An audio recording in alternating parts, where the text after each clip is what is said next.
The colony ship Prometheus Dawn had been silent for 3 centuries when Emma's excavation team breached its hull. The vessel hung in geostationary orbit above Kepler 442b, a monument to humanity's first failed attempt at interstellar colonization. Now 8 generations later, the descendants of the second wave had finally developed the technology to investigate what had gone wrong. Atmospheric readings are stable, James announced from his position at the airlock controls. His breath fogged in the thin air despite their environmental suits maintaining optimal temperature. But there's something odd about the radiation signature. It's not decaying according to standard isotope models. Emma checked her wrist display, frowning at the data streams cascading across the holographic interface. As the team's xenolinguist and cultural anthropologist, she was more interested in the ship's recovered data logs than its physical state, but James's concern made her pause. He had an instinct for anomalies that had saved their lives more than once during their 3 years, mapping the abandoned settlements in Kepler 442b's northern hemisphere. Define odd, she said, stepping through the airlock into the ship's main corridor. Her magnetic boots clicked against the deck plating, each step echoing in the vast emptiness. The radiation is coherent, James replied, following close behind. Almost like it's being maintained by an active source. But that's impossible. The reactor went cold 287 years ago, according to the automated logs we intercepted. Emma activated her helmet lamp, cutting through the darkness. The corridor stretched before them, pristine and untouched, as if the crew had simply vanished mid-step. Coffee bulbs floated in arrested motion. Digital tablets hung suspended at reading height. But there were no Badas. There had never been any Badas. That was the mystery that had haunted the colony for 3 centuries. 3,000 colonists had simply ceased transmitting, ceased responding, ceased existing in any detectable way. The ship's automated systems had continued functioning perfectly, maintaining life support for a crew that wasn't there. "I'm getting energy readings from the medical bay," James said, highlighting a route on their shared navigation display. "Whatever's generating that coherent radiation, it's concentrated there." They moved through the ship like ghosts among ghosts, their suit lights revealing fragments of interrupted lives. Emma's trained eye caught details others might have missed: a child's drawing magnetized to a wall, depicting Kepler 442b's purple vegetation and twin moons. A family photograph showing people who had never walked on the world they'd traveled 37 light-years to reach. The medical bay doors were sealed, but the emergency override still functioned. As they hissed open, Emma's radiation detector began chirping urgently. "Levels are elevated but not dangerous," she reported, though her heart rate was climbing. "James, are you seeing this?" The medical bay was dominated by a single cryogenic pod in its center, surrounded by equipment that definitely hadn't been standard issue. For the Prometheus Dawn, the technology was more advanced than anything the current colony possessed: organic-looking interfaces that seemed to grow from the walls, displaying information in a script that made Emma's eyes water when she tried to focus on it. "The pod is active," James breathed. "After 300 years, it's still active." Emma approached slowly, her scientific curiosity warring with the primal instinct that something here was deeply wrong. Through the pod's frosted viewport, she could see a figure, a woman, preserved in perfect stasis. "There's a data crystal in the access port," she said, reaching for it with trembling fingers.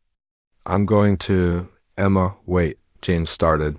But she had already inserted the crystal into her suit's interface. The download was instantaneous and overwhelming. Emma's vision whited out as petabytes of information flooded her neural implant, far exceeding its designed capacity. She heard James shouting, felt his hands catching her as her legs gave way. But his voice seemed to come from very far away, when her vision cleared. The words that came from her mouth were not her own. "Jathic Norvalum. Kermish tan sidriel veranum." James stared at her, his face pale behind his helmet's faceplate. "Emma, what language is that?" She tried to speak English, but her tongue formed alien phonemes with perfect fluency. "The translation matrix requires initialization, standby, processing." Then, like a dam-breaking knowledge flooded her consciousness. The script on the walls suddenly made perfect sense.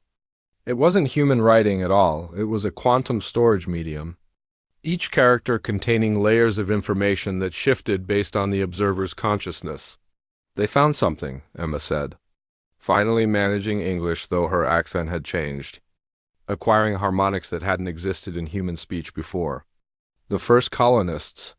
When they arrived at Kepler 442b, they found ruins, a civilization that had existed here millions of years ago. James helped her stand, his grip steady despite the tremor in his voice. "What happened to them?" "The colonists?"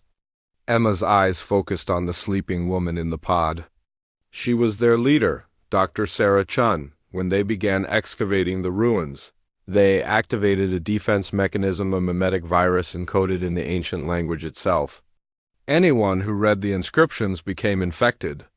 It rewrote neural pathways, transformed human consciousness into something ... other. "My God," James whispered. 3,000 people. Dr. Chun found a way to contain it. Emma continued, the downloaded memories playing in her mind like a film. She created this pod, this system. It required one person to carry the complete linguistic matrix, to become a living Rosetta Stone. She volunteered, placed herself in stasis, and programmed the ship to quarantine itself. The virus needed the complete language to propagate. By fragmenting it, storing parts in her suspended consciousness and parts in quantum storage, she broke the transmission chain. James was already backing toward the door. "Then you've infected yourself." "No," she said, and smiled, though tears were streaming down her face. "The language is just a language now.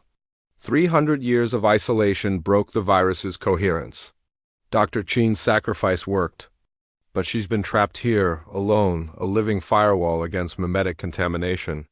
Emma looked at the equipment surrounding the pod, understanding its purpose now. "I can finish her work. Transfer the linguistic data to our colony's quantum servers. Distribute it safely so the knowledge doesn't die if something happens to me. We can finally understand what happened here, what this planet was before humanity arrived." "And the woman in the pod?" James asked quietly. Emma placed her hand against the frosted viewport. "We wake her. Let her see the world she saved her people to reach, even if she arrived 3 centuries late." James nodded slowly, then moved to stand beside her. "All right. But we do this carefully." "And Emma?" He met her eyes. "That accent, it's not English anymore. It's something else. Something older." Emma heard it too, the harmonic undertones in her voice, the way syllables carried more meaning than they should.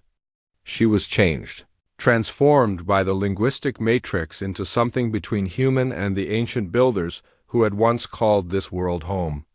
"I know," she said softly, watching her reflection in the pod's surface, still herself, but with eyes that held the weight of millions of years. "I took the curse to save the village. Now I speak for the dead, and they have so many stories to tell." The pod's initialization sequence began, lights flickering to life after 3 centuries of waiting. In the quantum displays, alien text flowed like water, and Emma read it all, understanding at last what Dr. Sarah Chun had seen, what she had sacrificed everything to contain and preserve. The ancient language sang in her blood. And Emma transformed, enlightened, cursed, and Blessed began to translate the first words. "Welcome, descendants. We have been waiting,